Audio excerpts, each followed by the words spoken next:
You may experience a drop in thoughts per second and falling into the restful awareness just by reining in your breath awareness, integrating this body and mind to the space of now.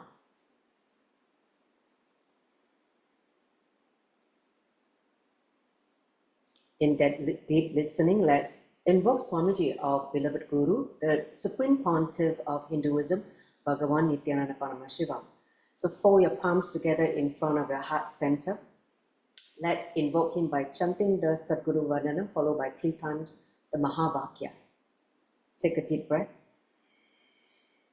Nityanandam Paramasukaram Kevalam Jnanamurtim Dvandvatitam Gaganashatrisham Tattvamasyarilaksham Ekam Nityam Vimalam Achalam Savvadi Sakshibhutam Bhavatitam Trigunarahitam Satguruntam Namami. Om Nityananda Paramashivoham. Om Nityananda Paramashivoham. Om Nityananda Paramashivoham. So bow down to Swamiji and pray to him, requesting him to reveal the sacred secrets of the insights from the Satsangs that he is going to reveal today to all of us. Let us receive the sacred knowledge in its full glory, the full depth of what he wants to reveal, so that it becomes part of our cognition, our biomemory.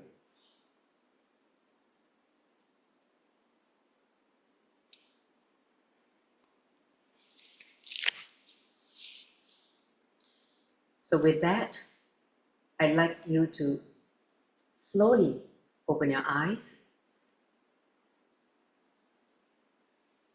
All right, so why is this power satsangs? You need to know. Swamiji gave this amazing truth. He said, whenever a sincere seeker melts down in the deep trust and relaxes, the transmission of the lamp happens automatically.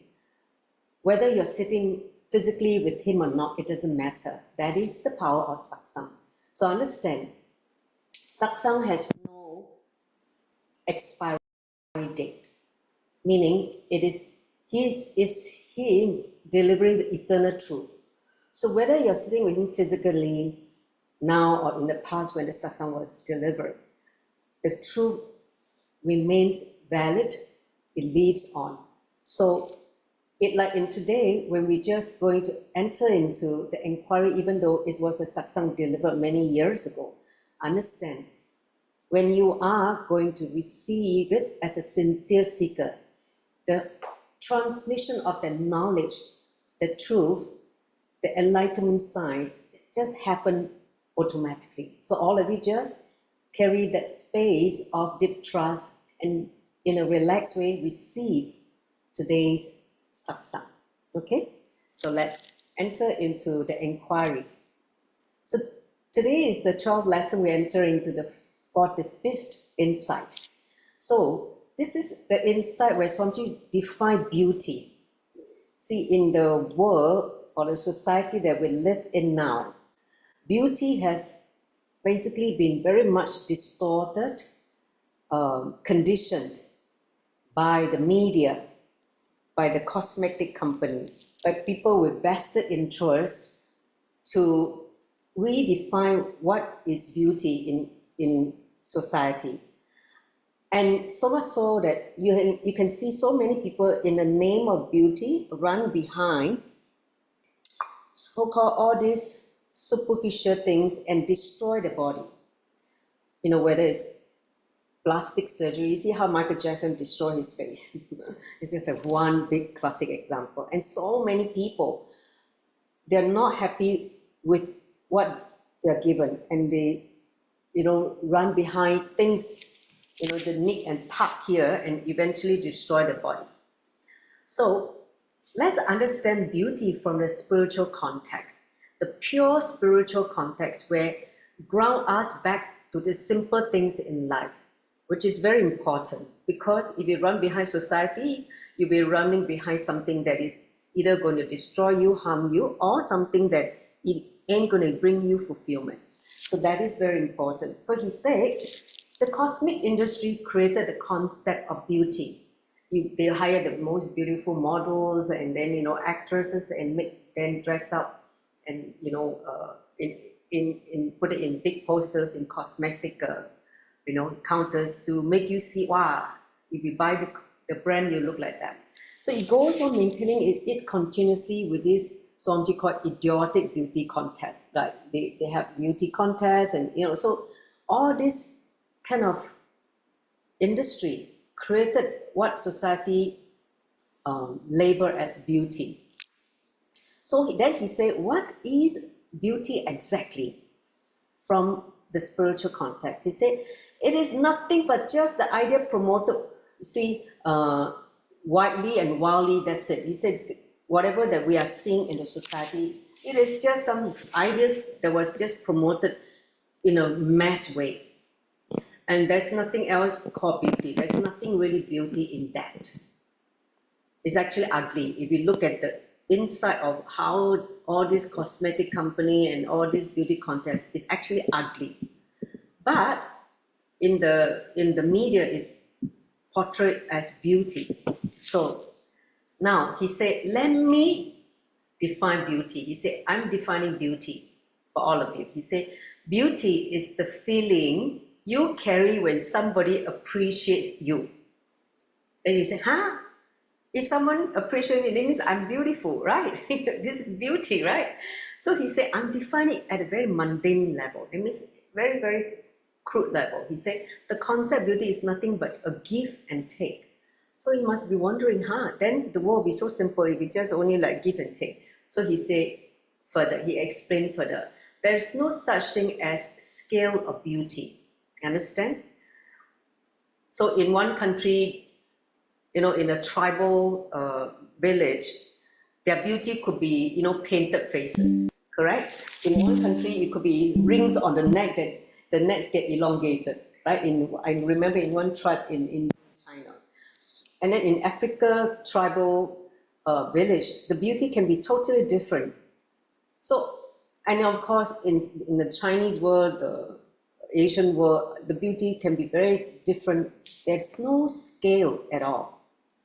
But this cosmetic company, or like the global cosmetic industry, they're continuously trying to create the concept of beauty and keeps it alive so that the globalization of the beauty can happen. They all should look quite the same in some way or another. So this is the so-called the conspiracy of this so-called the cosmetic giant. Next slide. So when Swamiji defined beauty is the feeling you carry when somebody appreciates you. Let's say I appreciate you by saying, you look great today, you look awesome, you look fantastic, fabulous, whatever, you look, gorgeous. And the feeling you carry is beauty. That feeling that someone appreciates you as you are and you feel good about it. Okay, you feeling good about it, that is beauty. So same way, when you make somebody else feel that in them, whether it is coming from someone who, where I say appreciate how you look or commented something positive, if you also do the same thing to someone else, I say beauty for that person. How you look or commented something positive, whether someone is commenting, if you also do the same thing to someone else, I say beauty for that how you look or commented something positive, whether someone is practicing the same thing as someone else, I say, you appreciate how your intention or method something positive, someone is perceive yourself as the same thing as someone else, I say, you appreciate how your intention or method something positive, someone is perceive yourself as the same thing as someone else, I say, you appreciate how your intention or method something positive, someone is perceive yourself as the same thing as someone else, I say, recognizing the persons as she is or he is, not with all the add-ons, bells and whistles and all that. So that is beauty from the spiritual context. I tell you, when I was in Varanasi, like when you look at some of the sadhu, some of these monks, or even in Tiruvennamala, that all these, sadhu who are actually, who has renounced life and they are just on the path of enlightenment. And they may look like with a crinkled face and, but the smile they radiate is, you can see is from within. The beauty or the grace is from within. And it's natural. It's not fake smile. It's when the person smiles, you can sense the space this person is feeling totally at ease and at peace with himself and the world. And that is beauty, appreciating that, seeing that person, even just a simple smile without all the, expensive clothes or, all the jewelry, nothing. They are just wearing a simple kavi, the orange robe. And then with their chatas and with their vibhuti, their kumkum, and even just sitting there and just smile, you can see such beauty they are radiating. Do you understand what I'm saying? Do you understand when I say beauty? So beauty, even someone who may look, poor, but poor as the society's definition, but the beauty radiating from within is what captivates, your eyes, like make you feel drawn to them.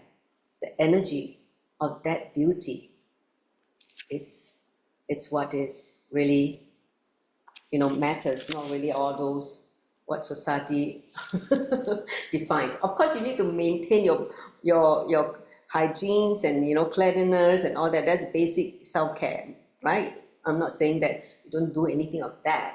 You still maintain your self-care, keep yourself clean. All this is just part of so-called, your spiritual routine.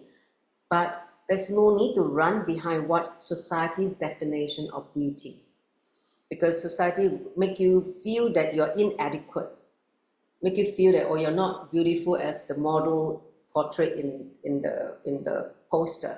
Then you try to fix it. Some people are not happy, so they try to go and find professional help to fix it. Then once they start, they don't know how to stop. They just, okay, today fix this, after a few months later they fix the other part, and they fix it. By the time they finish fixing, the whole body is destroyed. Yeah, this is what, it's addictive, because they don't know where to stop. Once they see some short-term result, but they don't know the long-term damage. That is the problem.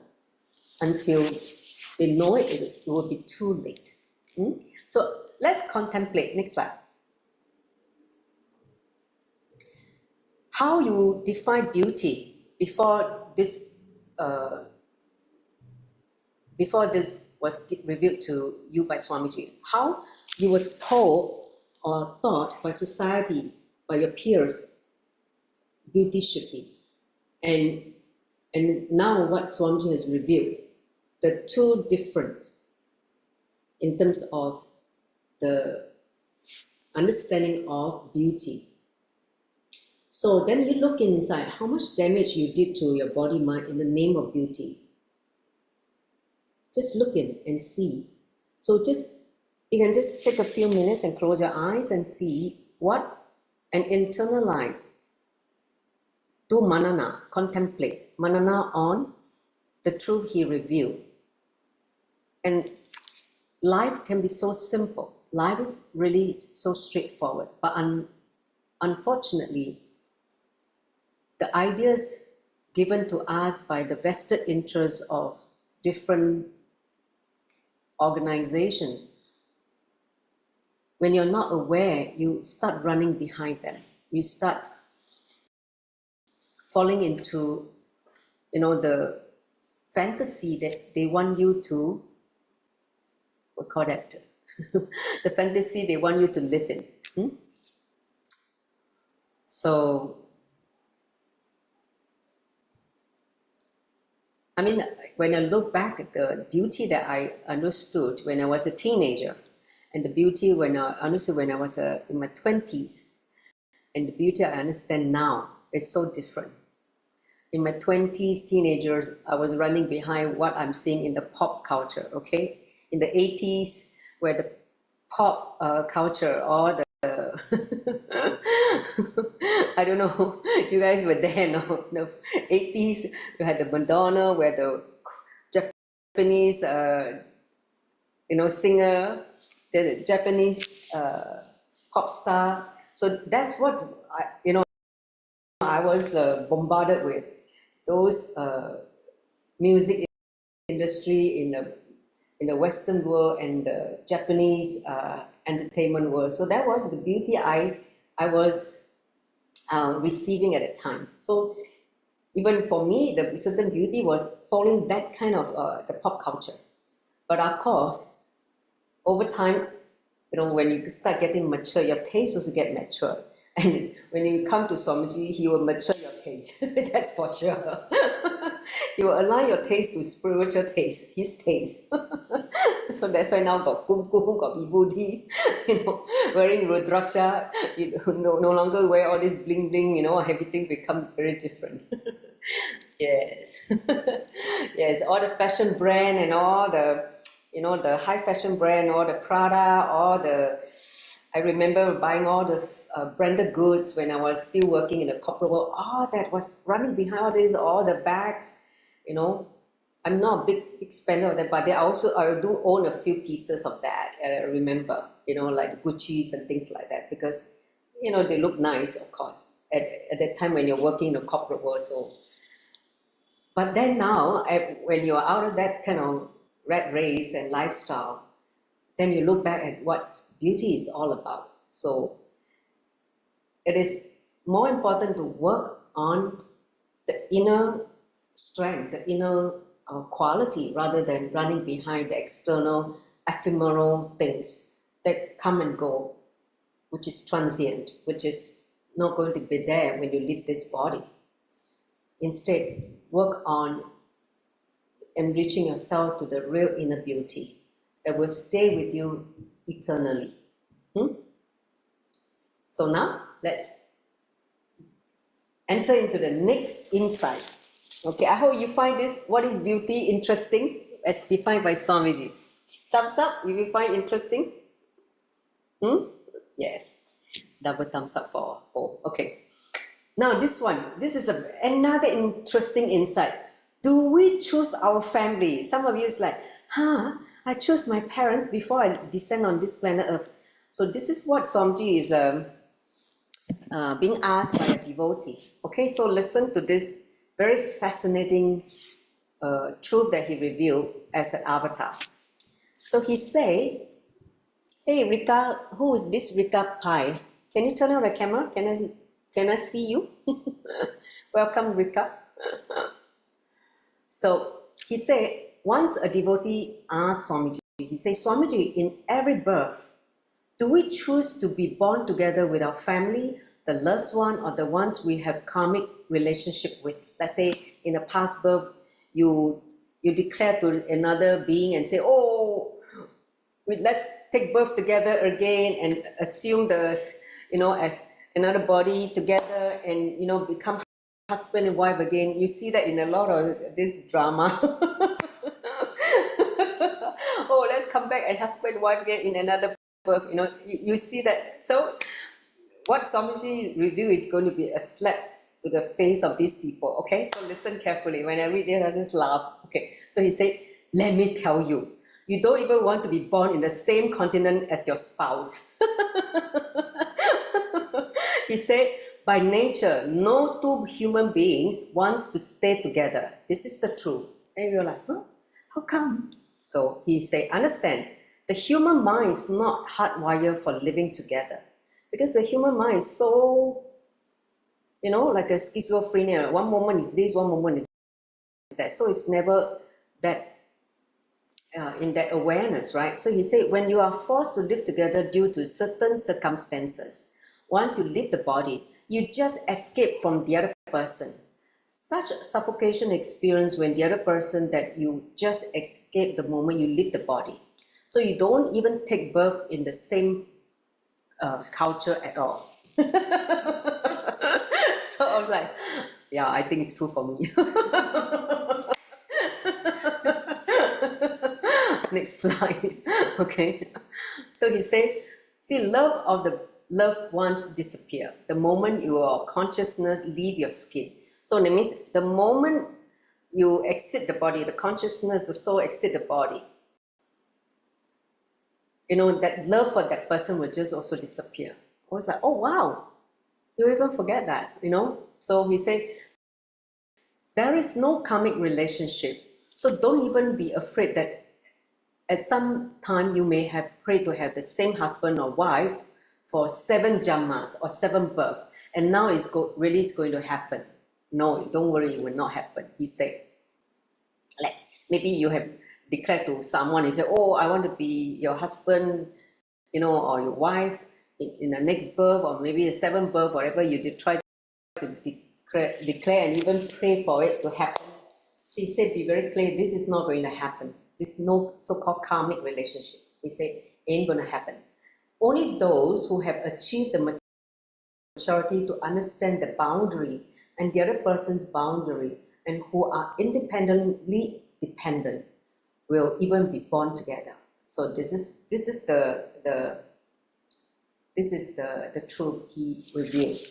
Only you have reached the state of consciousness where you have certain maturity to understand your own boundary and the other person's boundary, and how you are both independently dependent.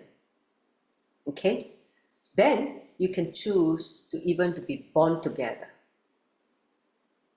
When you don't have that kind of level of consciousness, you cannot do it. Just by a prayer, by your declaration, it's not going to happen in the next birth. Only when you have achieved certain level of consciousness, right?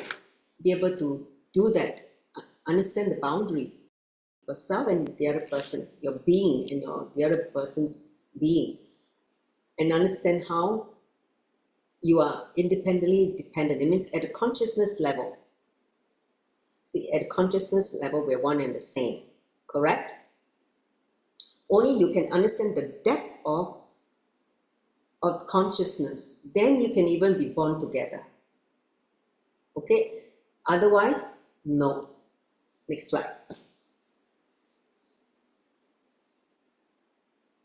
So, he said there is a story by this Rabindranath Tagore. He said, called the Eternal Love Story. This is probably a story called Eternal Love Story. In that story, the man and the woman were in love for 50 years. Okay, they had a beautiful marriage life for 50 years. They started seeing each other, when they were 20, and they lived till 70. Okay, so that is kind of the eternal love story for 50 years. Okay, so do you know the secret? He said these two you see, the man and the woman, they live on the opposite banks of River Ganga. So they meet each other only. So they meet each other only on their separate boats. It's okay.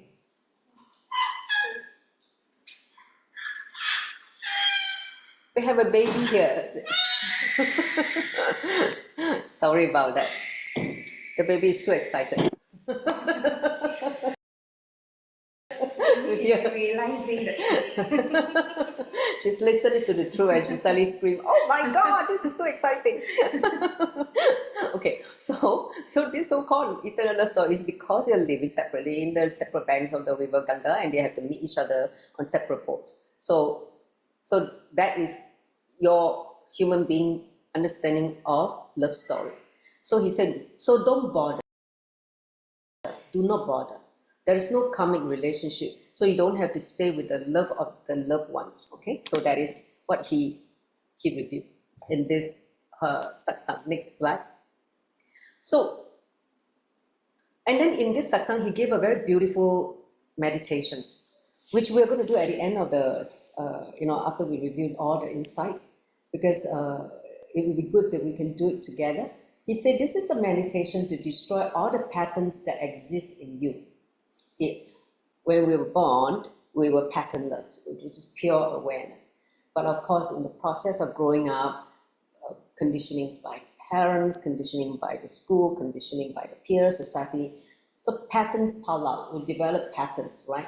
So he said, all these patterns will be destroyed in this meditation. We're going to bring awareness. He said, you hold so tightly onto your possession, your wealth, what you own, your relationship, your attachment to your loved ones, your family, your attachment to your experiences, and your identity, who you think you are, this body, mind.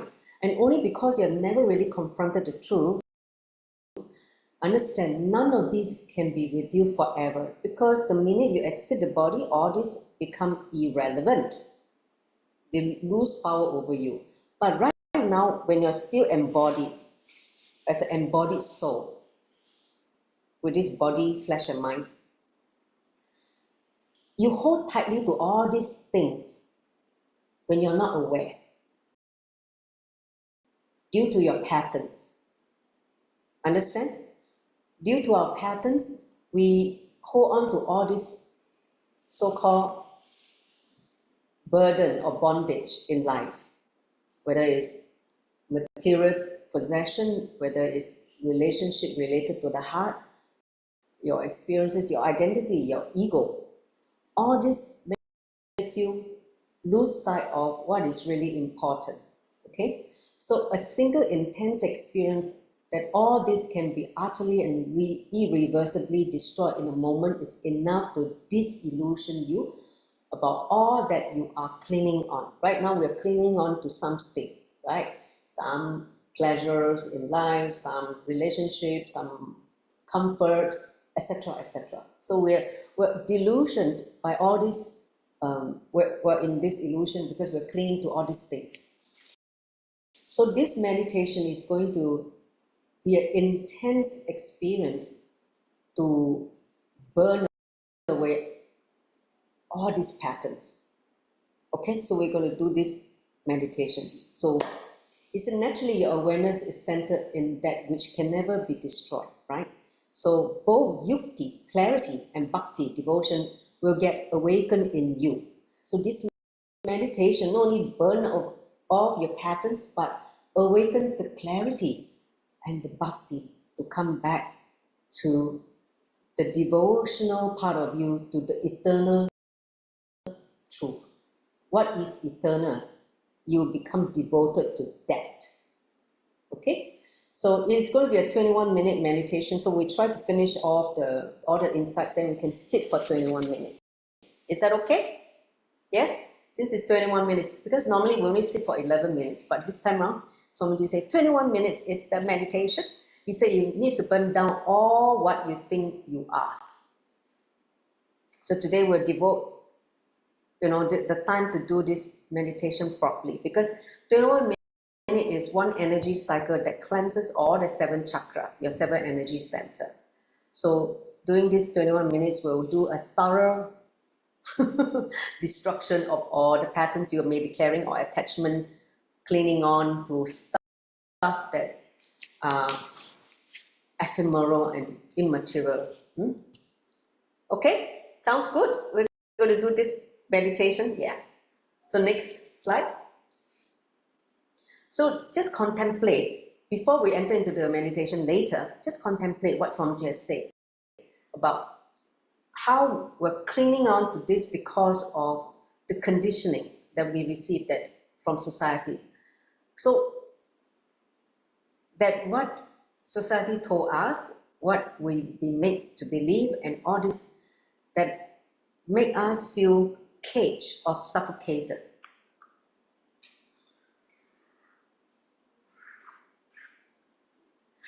So that is what we're going to, you can maybe take a few minutes now, write down what are you clinging on? What patterns make you cling on to stuff still in life? Just write it down because we're going to burn that away, okay?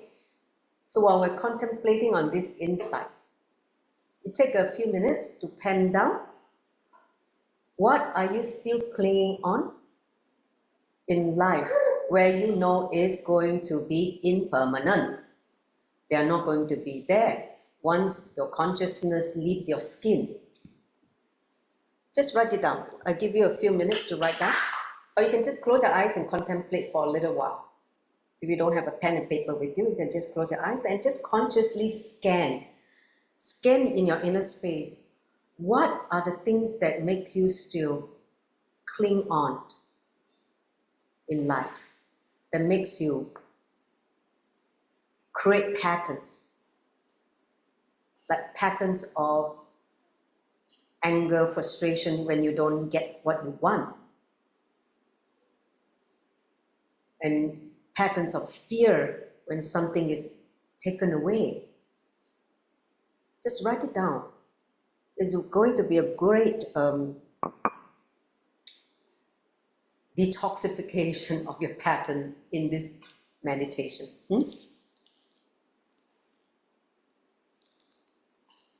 So write it down. Then you will make the whole meditation comes alive for you because it's your patterns that you're going to burn away. You're going to annihilate.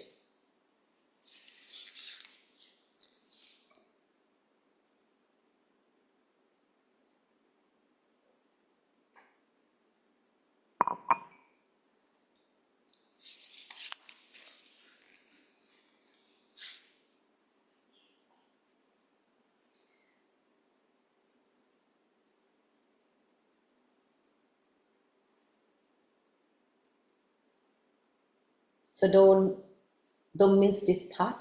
Otherwise, the meditation will not be as powerful or effective.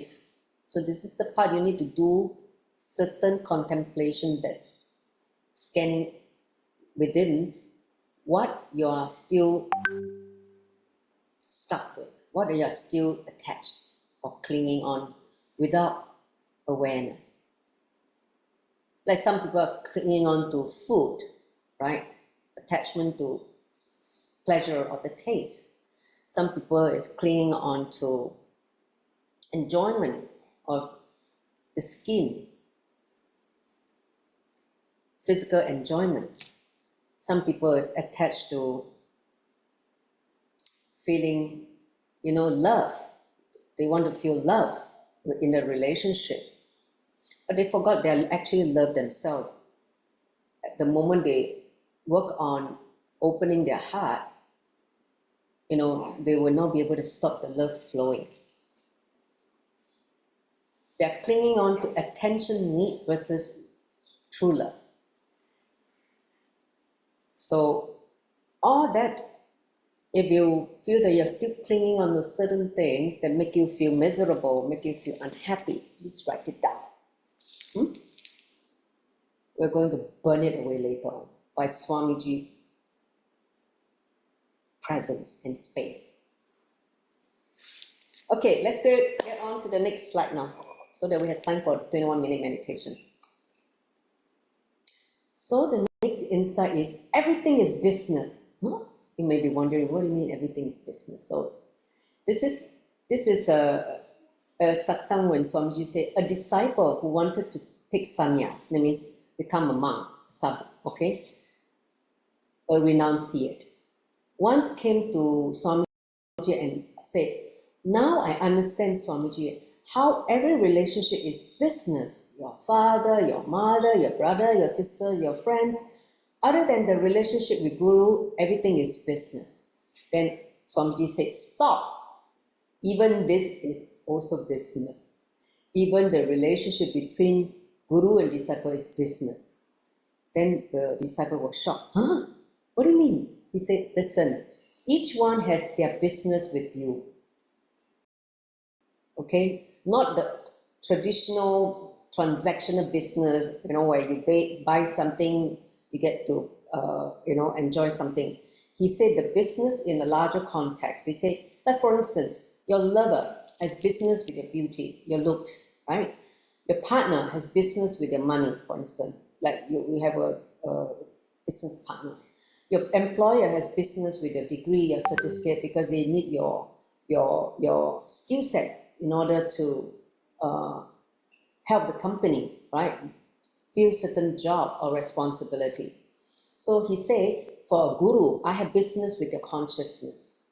It means for a guru, he only interested in awakening your consciousness. That's the business he's interested. It means, so each one looks at your identity at a different angle, at a certain angle. Next slide. So your lover who wants to physically enjoy you is going to look at how you look and make his decision based on that. That is his business, his vested interest. A person who's looking at employing you is going to look at your education, your productivity, what you can bring to the company, what you can bring to the project, for instance, what can you bring to the overall revenue of the company, correct? How much you can contribute. So that is, what the business is for the employer. And the parent's business is look at how much you will support their ideas about life or in society or society idea about them. So everyone is busy with their business. So he said, my business not so bother about your education, your money, how you look, or your social background. He said, as a guru, my business with you is I don't care about what you come with. That is why my decisions are not based on that. How he decides, who becomes its devotee, he said it's not based on what you come with. It is strictly based on consciousness. Next slide.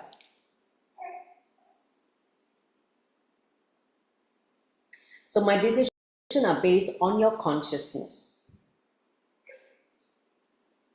Whether your consciousness is radiating as a seeker, for instance. Let's say you're a seeker and you are yearning for the truth, for liberation, anugraha. That will attract the guru's energy, the guru in your life. So he said, I'm very clear what I want from you. I want you to be enlightened and take up responsibility for enlightening others, enriching others and enlighten others. This is what I want you to take up.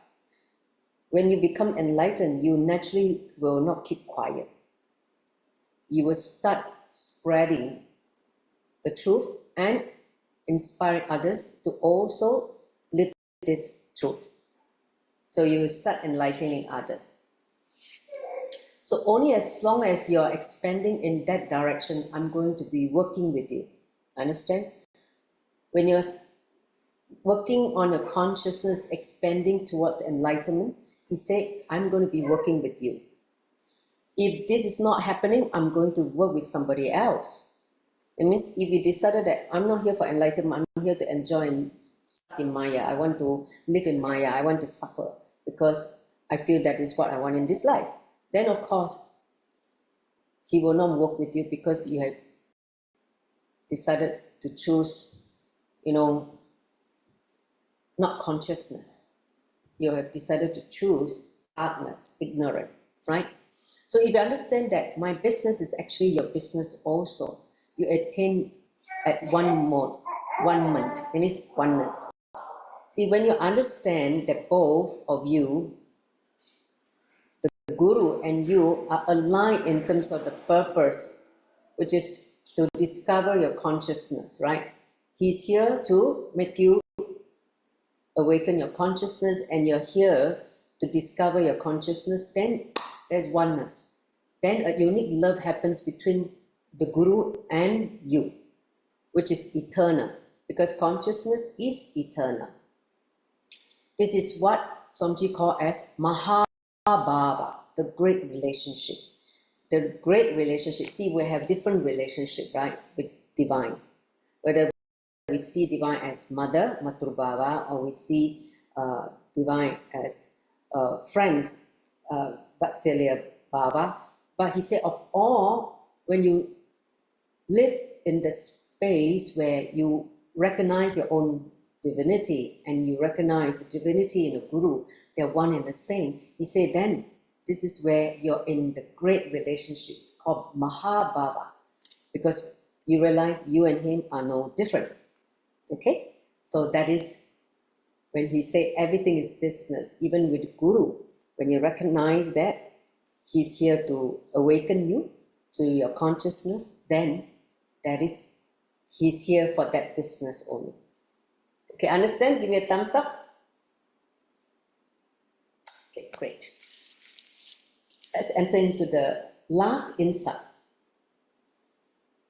So he said, before that, understand what he gave this instruction to all of you. He said, understand what business the cosmos want to do with you. Okay, cosmos want to what? Make you realize you're also cosmos, right?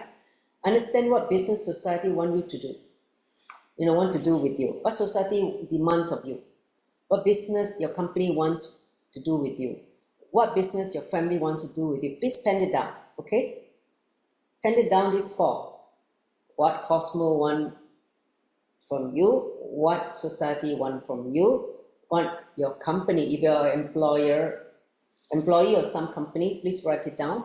And what your family wants from you. List it down. In each of these four levels, when you understand that every level is business, then the weak sentiments will be forgotten. Okay, so he said, just write this thing and contemplate for a while, for a few minutes.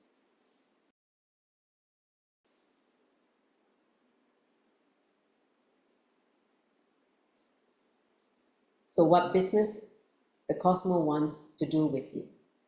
Cosmos is here to what? Awaken you and make you realize your true self.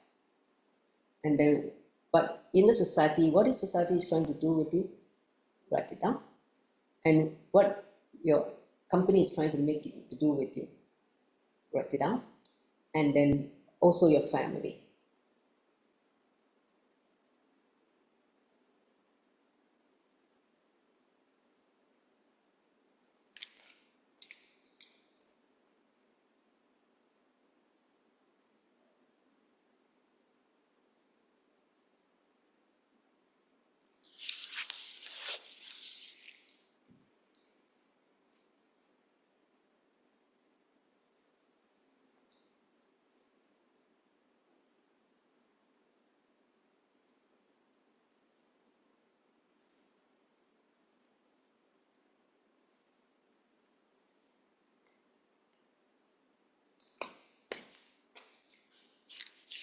So if you have finished writing this, in terms of the contemplation, let's get into the final insight.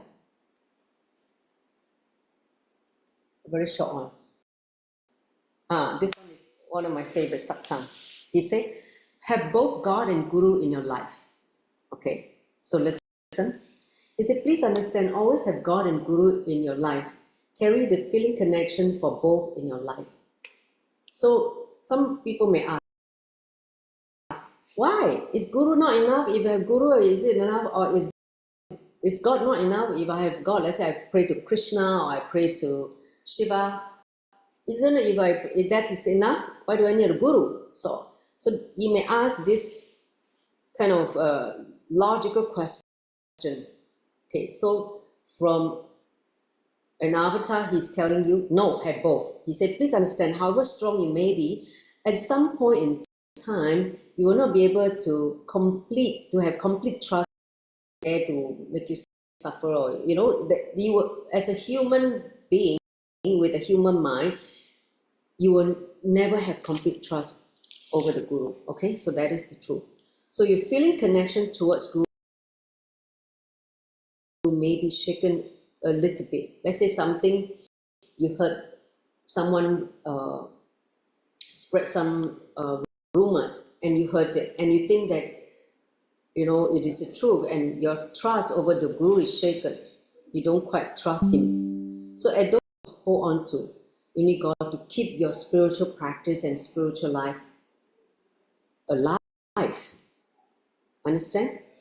Because of your doubt, you need something to hold on to. So that's those moments. The God comes very, very important to help you stay connected to the source. Okay, next slide.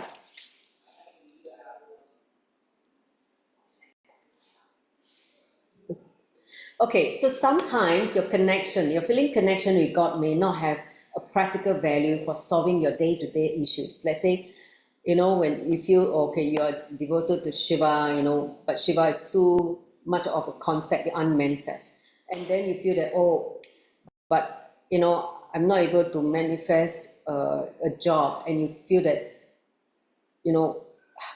it's not happening. So in those moments, the feeling connection with Guru will help. Because Guru is here, you can feel, touch, and he's there physically. You can feel, because I'm talking about living Guru. I'm not talking about those Guru who already left the body, okay? I'm talking about Guru who are still in the body, a living enlightened master.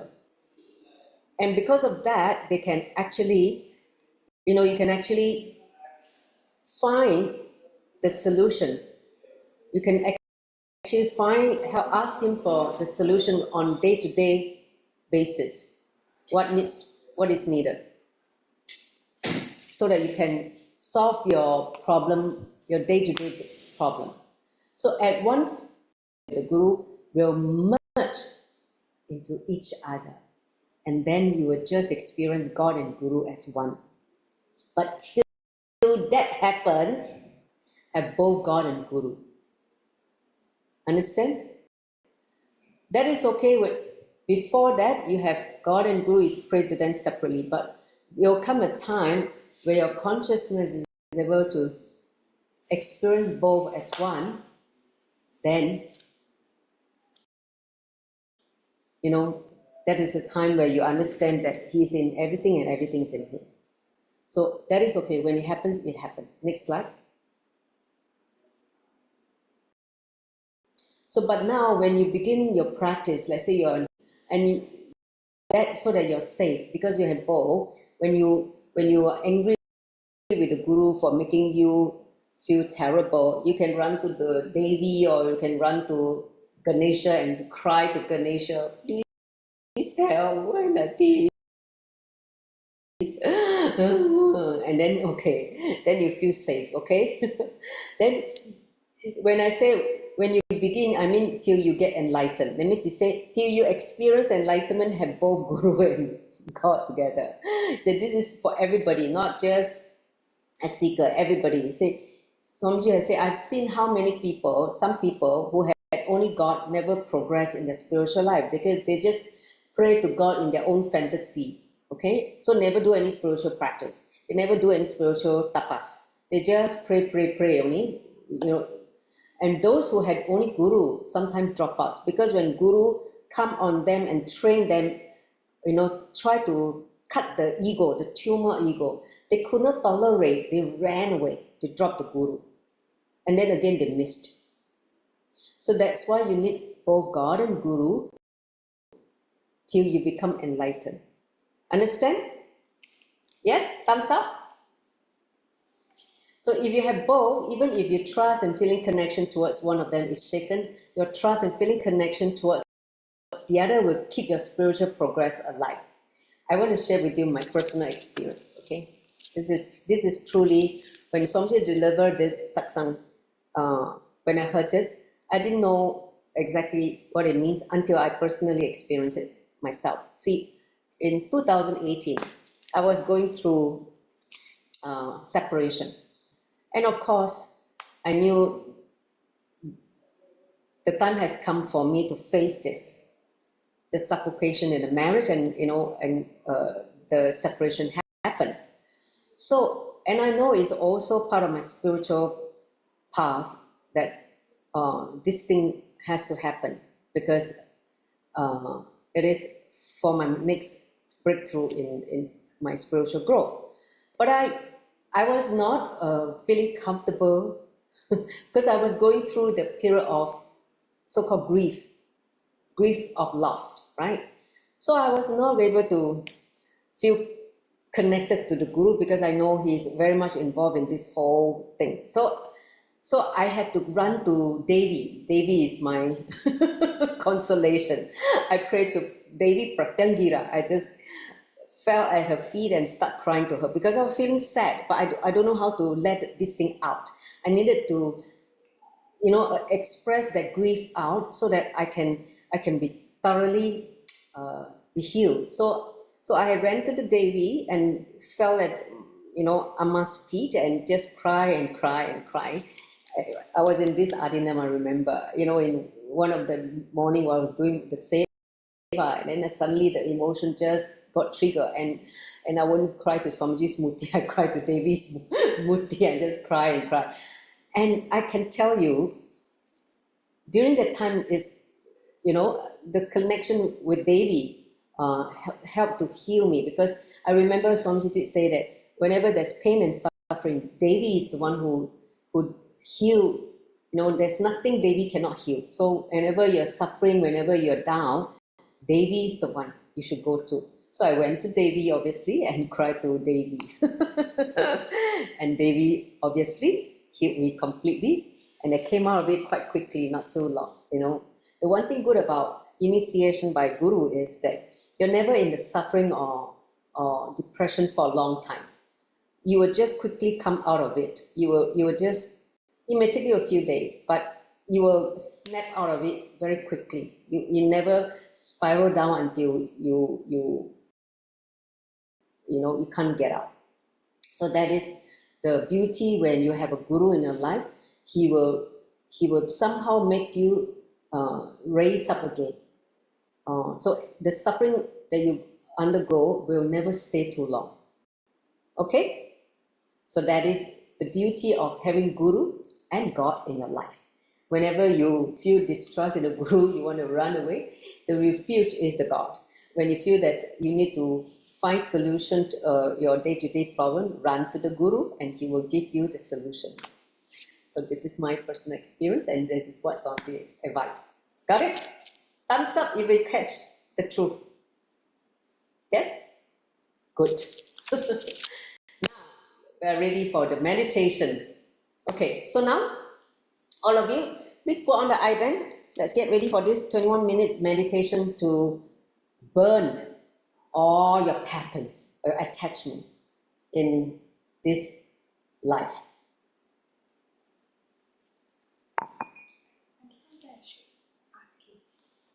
Then how the baby is going to take care? Who's he's talking to? I don't know. Looks like some. You want him to? You ask him, yeah.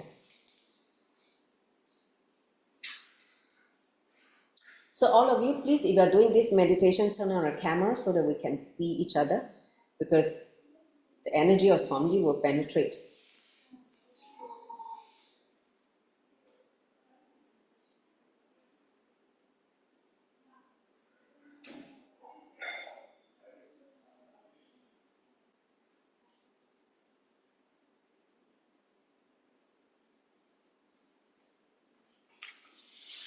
Who is this? Yeah.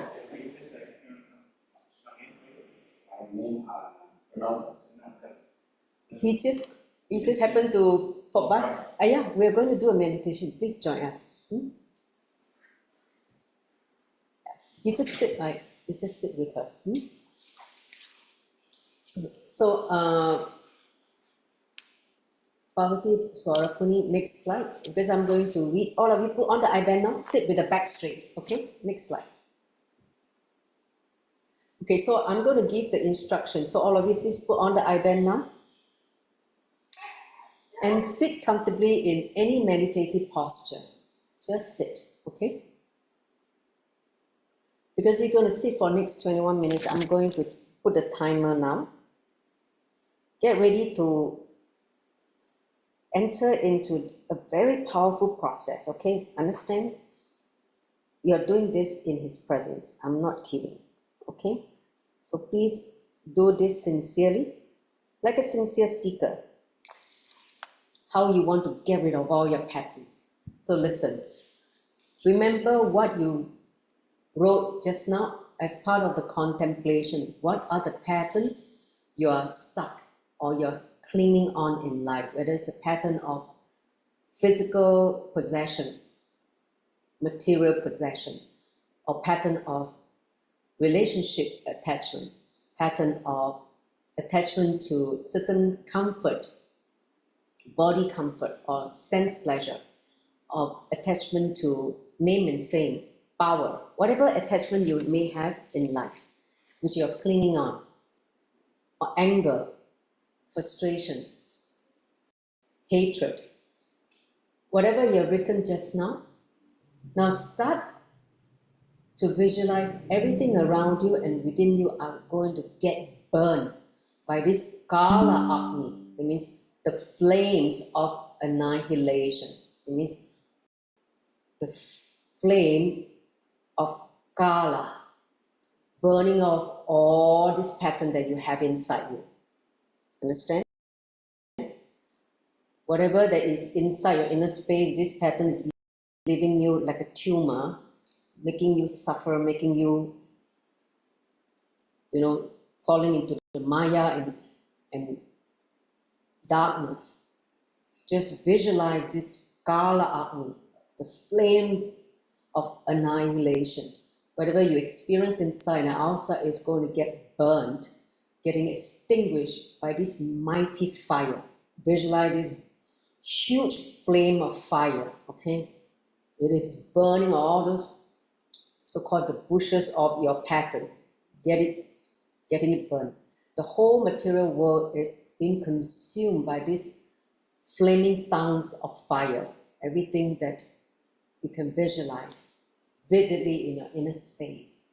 The entire inner world, including all your thoughts, feelings about people, situations, experiences, are also getting burned to ashes.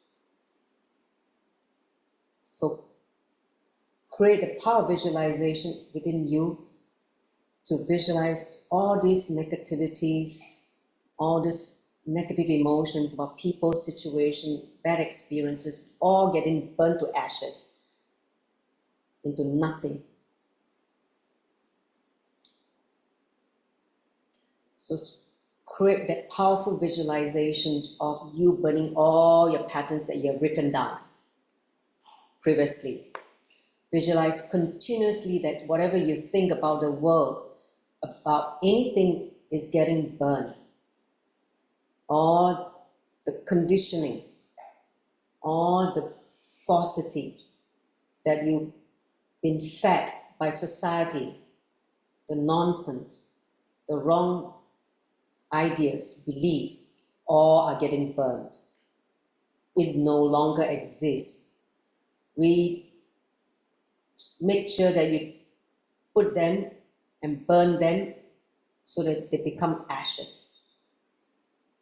So, like your attitudes, your interests, your passions, your greed, your desires, and all the fears that you carry in life are all getting burned, consumed in that Kala Agni, the fire of annihilation. Understand, when everything is burned, when you burn all this unconscious pattern that you develop in this birth and in the janmas, what remains is your awareness, the consciousness of I am. So this experience can drastically break all conditioning and push you into enlightenment. Just enjoy the space of awareness of I am.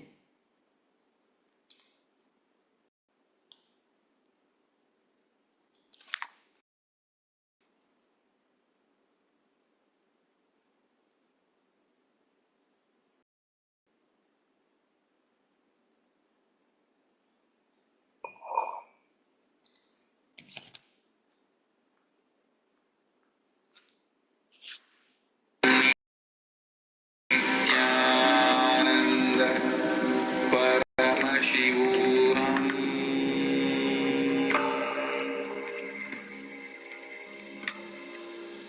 Om Nityananda Paramashivoham.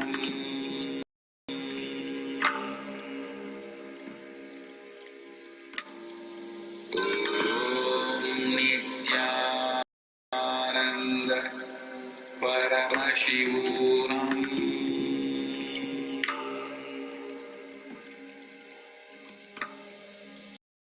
Ananda Paramashivoham.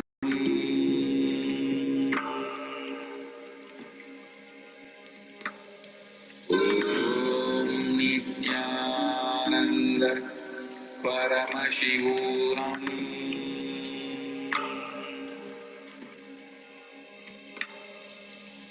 Om Nityananda Paramashivoham.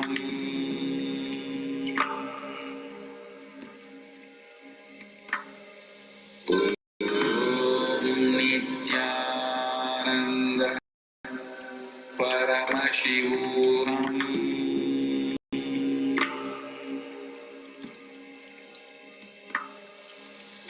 Om Nityananda Paramashivoham.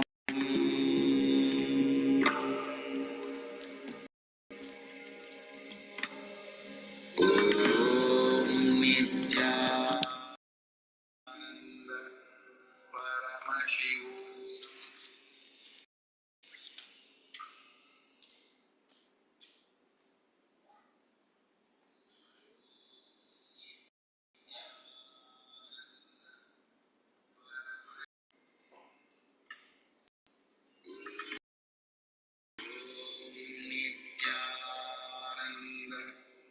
Paramashivoham.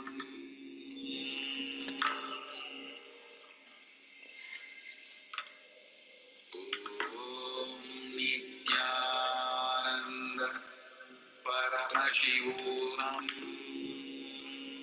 Om Nityananda Paramashivoham.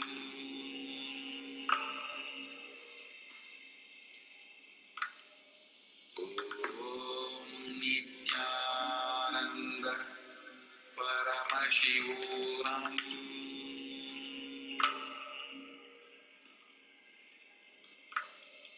Om Nityananda Paramashivoham.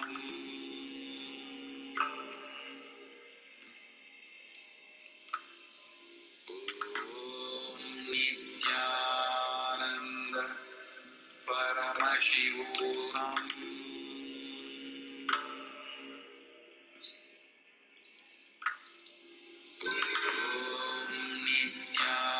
Nityananda Paramashivoham.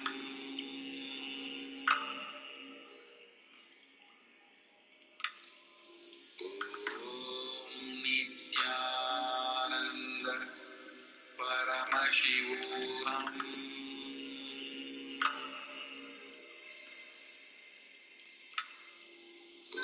Om Nityananda Paramashivoham.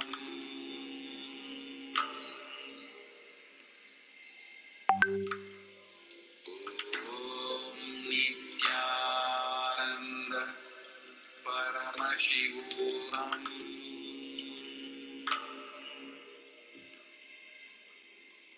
Om